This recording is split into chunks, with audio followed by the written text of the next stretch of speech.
صوص الفراولة من أجمل وأسهل الصوصات، بنستخدمه في التشيز كيك والتارت وتزيين التورتات وجميع أنواع الحلويات. ازيكم يا حبايبي، عاملين ايه؟ يا رب تكونوا بخير. لو أول مرة تشوفوا فيديوهاتي اشتركوا في القناة وفعلوا الجرس علشان يوصلكم كل جديد. النهاردة إن شاء الله هنعمل صوص الفراولة بطريقة سهلة وسريعة جدا واقتصادية، زي ما انتوا شايفين ما شاء الله جميل وحلو ازاي. وهنعمله فيه تقيل شوية، وهنعمله اللي هو الصوص السائل الخفيف خالص،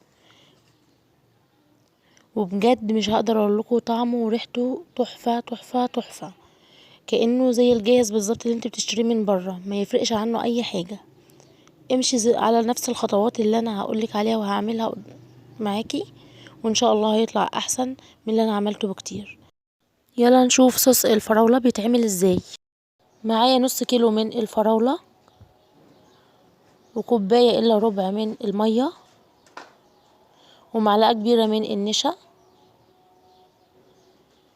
وكوباية من السكر. طبعا كمية السكر دي بتختلف حسب ما انت عايزة، يعني لو عايزاه مسكر اوي ممكن تزودي عن كده، لو بتحبي السكر اقل ممكن تقللي السكر عن الكمية اللي انا وريتها لك. يلا نشوف وصفتنا بتتعمل ازاي. بجيب طاسة واحط فيها نص كيلو الفراولة، وبكون مقطعاها شرايح رفيعة زي ما انتوا شايفين كده علشان تدوب معايا بسرعة. وبعدين بحط عليها كوباية السكر، وكل ده بيكون على البارد قبل ما احطها على النار. وبعد كده برفعها على النار بتكون عالية عادي، وبقلبهم.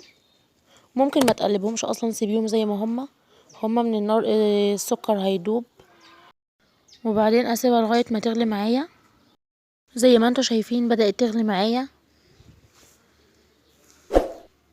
وبدأت تعمل صوص وتدوب هي والسكر. وده شكلها بعد ما غليت، ما شاء الله شكل الصوص بقى جميل ازاي. دلوقتي هجيب كوباية الا ربع من المية، وهحط فيها المعلقة الكبيرة من النشا، وهقلبها كويس في المية قبل ما احطها على صوص الفراولة علشان ما تعملش اي تكتلات.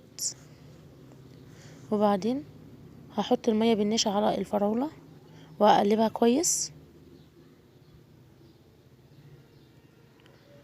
وبعدين هسيبها لمدة 10 دقايق او ربع ساعة على نار هادية، مش هاجي ناحيتها خالص. هتلاقوها انتوا ان هي بدأت تدوب وعملت صوص، والصوص بقى تقيل معايا. وبرضو الوقت دوت بيرجع لك انت على حسب القوام اللي انت عايزاه، يعني انت ممكن تسيبيها اكتر من ربع ساعة اقل من ربع ساعة على حسب انت ما تشوفي بعينيكي الصوص بقى عامل ازاي. وشايفين ما شاء الله الصوص بقى جميل ازاي وتقيل.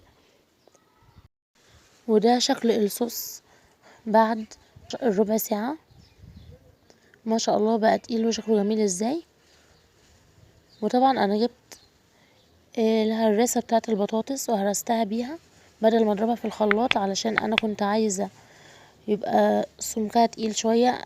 ودلوقتي انا هطفي النار عليه وهقسمه لجزئين. هسيب جزء زي ما هو كده مهروس كده ويبقى تقيل، وهاخد الجزء التاني لما يبرد هضربه في الخلاط علشان يبقى صوص سائل وكريمي. وفي طريقة تانية ان ممكن بعد ما الفراولة تغلي زي ما انت شفتيها اروح واخداها اسيبها تبرد واروح اضربها في الخلاط، وهتديني القوام الكريمي الناعم. وبعد كده هحطها في الطاسة تاني واحط عليها كوباية المية بالنشا وادوبها فيها، واسيبها بقى تغلي على نار هادية لمدة ربع ساعة او 10 دقايق. اكمل باقي الخطوات عادي. وده شكل صوص الفراولة. ده الجزء اللي انا ما ضربتوش في الخلاط، اللي هو فيه قطع من الفراولة بس انا هرسيها. ما شاء الله جميل جدا ويبقى حلو جدا في التزيين بتاع التورت او التارت او التشيز كيك. ما شاء الله شايفين القوام بتاعه بقى تقيل ازاي، ولسه كمان لما يبرد هيتقل اكتر من كده. وبجد بيبقى حاجه جميله وريحته تحفه زي مربى فيتراك اللي انتي بتشتريها من بره بالظبط. لو عايزه بقى احفظيهم في برطمان يكون ناشف وما فيهوش ميه خالص، واقفليهم كويس وسيبيهم في التلاجة عندك من 7 ايام ل10 ايام. او ممكن تحطهم في الفريزر عشان يحفظهم لك لمدة اطول. ما شاء الله شايفين صوص الفراولة الكريمي عامل ازاي؟